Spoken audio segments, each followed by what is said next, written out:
2023 K리그는 쿠팡 플레이와 함께. 네, 안녕하세요. K리그를 전술적으로 조금 더 깊게 탐구해보는 시간, 크뷰가 돌아왔습니다. 이번 영상에서는 광주FC가 지난 주말 경기를 했었죠. 인천과 경기를 했었는데 0대2로 패배하는 모습을 보여줬었는데, 반면에 광주FC가 의도하는 바는 굉장히 잘 드러났던 바가 있습니다.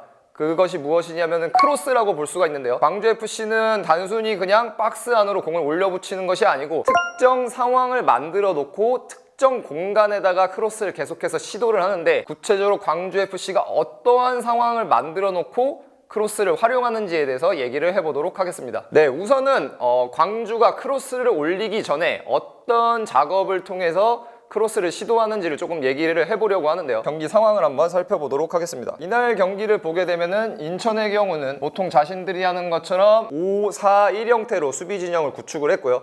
그리고 이에 대해서 광주는 기본적으로 시스템 자체는 4-4-2로 플레이를 했습니다. 반면에 이제 핵심적이었던 것은 결국에는 공이 한쪽 측면으로 갔을 때 반대쪽 측면으로 이제 이순민 선수가 있었는데, 이순민 선수를 활용해서 반대쪽 전환을 한 번에 가져가는 경우가 굉장히 많았거든요. 그 이후에 크로스를 계속해서 시도를 했는데, 그런 일련의 과정들을 지금 먼저 한번 살펴보도록 하겠습니다.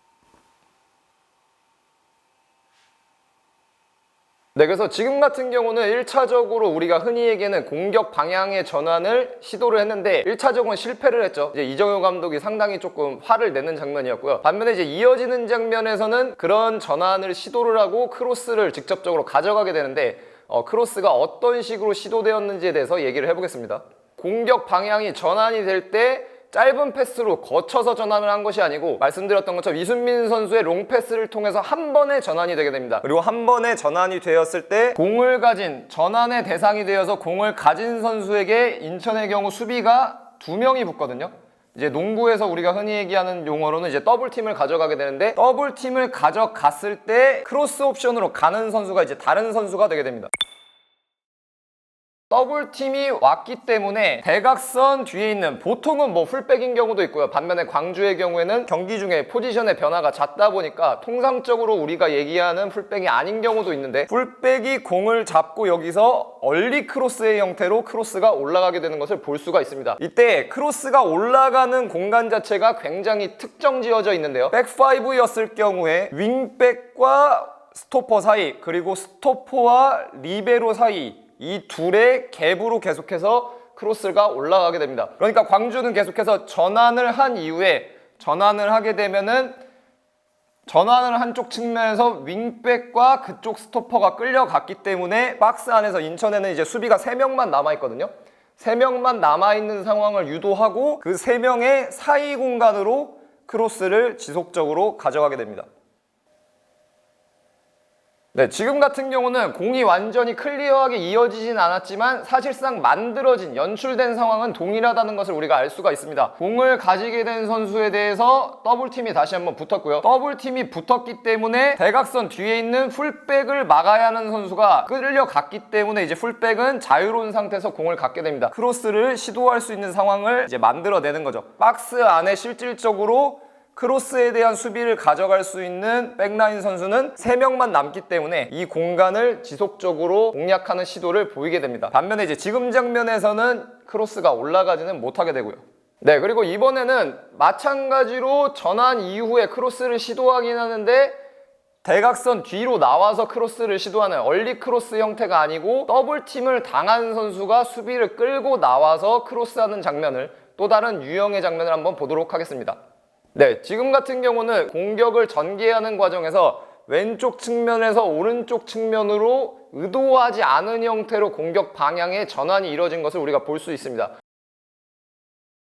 네, 지금 그래서 인천의 수비 형태를 잠깐 살펴보자면, 인천의 경우는 마찬가지로 계속해서 백라인이 5명, 지금 화면에 다 나오지는 않지만 백라인이 5명 있고, 그리고 2선 같은 경우가 미드필더 라인이 4명이 구성이 되어 있는 것을 우리가 확인을 할 수가 있습니다. 그리고 이때 공을 가지고 있는 아사니에 대해서 다시 한번 또 더블팀이 붙어 있는 것을 볼 수가 있는데요. 반면에 이때는 더블팀이 붙었음에도 불구하고 만약 아사니가 대각선 뒤쪽으로 패스를 한다고 하더라도 공을 받게 되는 선수가 시간적, 공간적 여유를 확보하기가 조금 힘든 상태라는 것을 우리가 볼 수가 있습니다. 그렇기 때문에 직접적으로 다시 한번 크로스가 올라가기 힘들고요. 그렇다면은 이런 상황에서는 이제 아사니 선수가 더블팀을 달고 그대로 안쪽으로 나와서 크로스를 시도하게 되는 것을 이어지는 상황에서 볼 수가 있습니다. 네, 반면에 보실 수 있는 것처럼 크로스가 올라오는 공간 자체는 동일하다고 볼 수가 있는데요.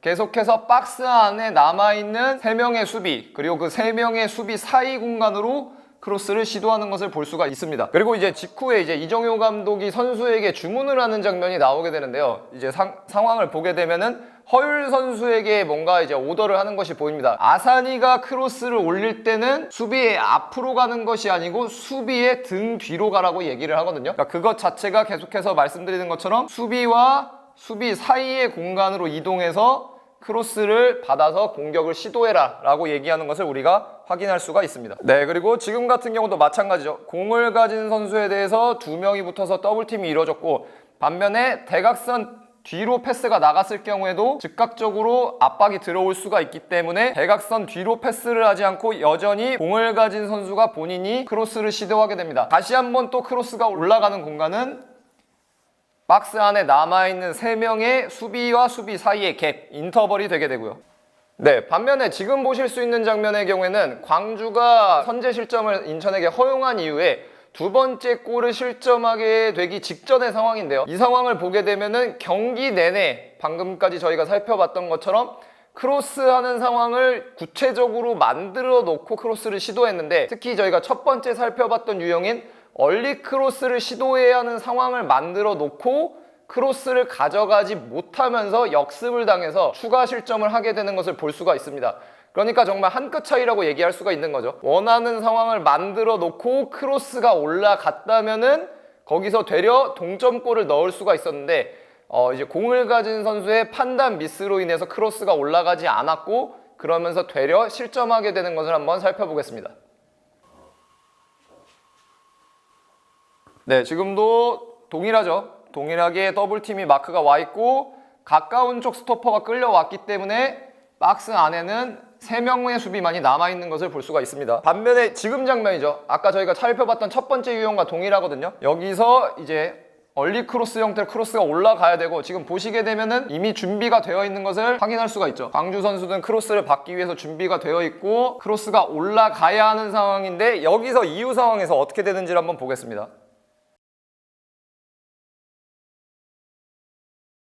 네, 이렇게 본인들이 득점을 가져갈 수 있는 상황, 본인들이 의도했던 상황을 만들었음에도 불구하고 마지막 판단, 기술적, 전술적 오류가 발생하면서 실점을 내줬고, 이제 이 경기는 2대 0으로 광주가 패배하게 됩니다. 반면에 재밌는 것은 무엇이냐면은 거의 동일한 상황이 나왔던 적이 이전 인천과의 대결에서도 광주가 한번 있었거든요. 지난 인천과의 맞대결이었죠. 그 당시에는 인천 원정에 가서 0대 2로 경기를 내주다가 2대2로 인저리 타임에 추가 시간에 막판에 동점골을 넣어서 극적인 무승부를 거둘 수가 있었는데, 그 당시에 나왔던 장면이 방금 보셨던 장면과 얼마만큼 큰 차이가 있는지 또 한번 살펴보도록 하겠습니다.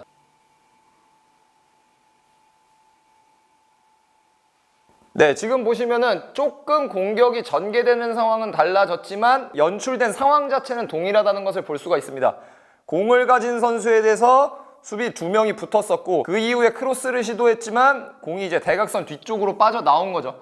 그러면서 광주 입장에서는 저희가 지금까지 살펴봤던 상황과 마찬가지로 얼리 크로스의 형태로 박스 골 에어리어 안에 남아있는 3명의 수비, 그리고 이 3명의 수비 사이에 있는 공간으로 크로스를 가져갈 수가 있게 됩니다.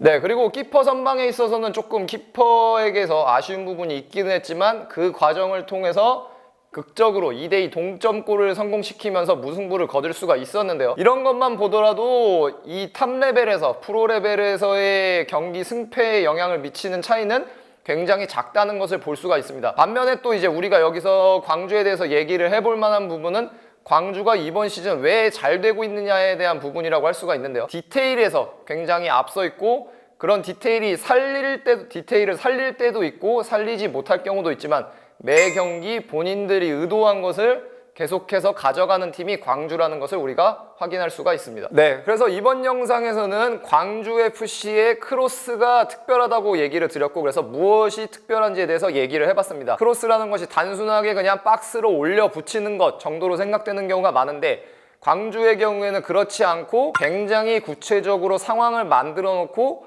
굉장히 구체적인 공간을 활용한다는 것을 우리가 볼 수가 있었는데요. 광주의 경우에는 남은 경기들에서도 본인들이 의도하는 것, 이런 것들을 계속해서 가져갈 것으로 예상이 되기 때문에 혹시 광주의 경기를 보시는 분들의 경우에는 광주FC가 크로스를 시도한다면 이러한 디테일들도 참고해서 보신다면 경기를 보는 추가적인 재미가 될 수 있지 않을까 생각을 합니다. 네, 시청해주셔서 감사합니다.